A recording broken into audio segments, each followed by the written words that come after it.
প্রশাসন এবং এই এলাকার এমপি জনগণের নিরাপত্তা দিতে ব্যর্থ হয়েছে। কে বোমা হামলা করেছে, কি হয়েছে আমরা জানি না। আমরা জানি তার দায় হচ্ছে প্রশাসনের এবং কর্তৃপক্ষের। তাহলে আমরা তার কাছে জবাবদিহিতা চাবো।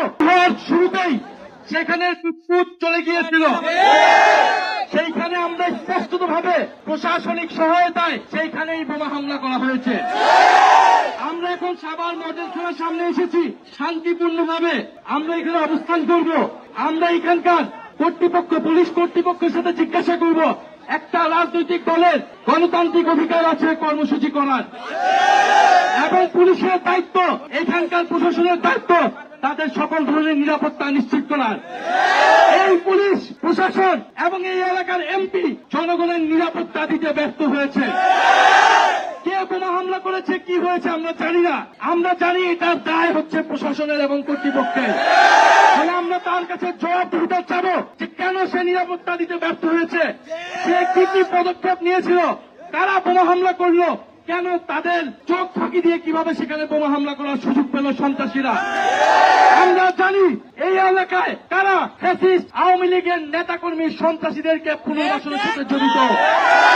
আমরা জানি কারা চাঁদাবাজি, সন্ত্রাস, দুর্নীতি, মাদক কারবারির সাথে জড়িত। প্রিয় এলাকাবাসী, আমরা শান্তিপূর্ণভাবে জনগণের পক্ষে কথা বলতে চাই। জুলাই গণঅভ্যুত্থান আমাদেরকে শিখিয়েছে জবাবদিহিতা নিশ্চিত করা। তারা ভেবেছিল আমাদেরকে বোমা হামলা করে, ভয় দেখিয়ে, আহত করে তারা আমাদের আন্দোলন, আমাদের পদযাত্রাকে থামিয়ে দিবে। এটা কোনোভাবেই সম্ভব না। আমাদের জীবন গেলে রাজপথেই জীবন যাবে। রাজপথে জীবন দেওয়ার জন্য প্রস্তুত ছিলাম সেই 24 জুলাই আগস্টে। এখন 26 জুলাই আগস্ট এই সাভারে আমাদের কয়েকশো ভাই আহত হয়েছে, শহীদ হয়েছে আমাদের বোনেরা সহ। এই সাভারে আমাদের আজকে এক ভাইয়ের রক্ত ঝরেছে, তিনি আহত হয়েছেন। 2 জন আমাদের ভাই আহত হয়েছেন, গুরুতরভাবে তারা হাসপাতালে আছেন। আমরা তাদের সেই রক্তের বিচার আমরা দাবি জানাচ্ছি। ওসমান হাদি ভাইকে হত্যা করে ফেলা হয়েছে, সেই বিচার নিশ্চিত হয় নাই। আমরা তারেক রহমান এবং এই সরকার, তারেক রহমান এবং তার স্বরাষ্ট্রমন্ত্রী সালাউদ্দিন আহমেদ, তারা কি আইন শৃঙ্খলা, কি নিরাপত্তা নিশ্চিত করতে চায়, এটা বাংলাদেশের জনগণ আজকে দেখেছে। ফলে প্রিয় এলাকাবাসী এবং আমাদের সাথে যারা আসেছেন, আপনারা সবাই থানার সামনে অবস্থান কর্মসূচি করবেন।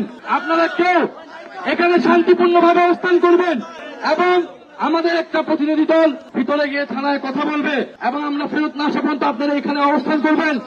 তবে আপনাদের অবস্থান হবে শান্তিপূর্ণ।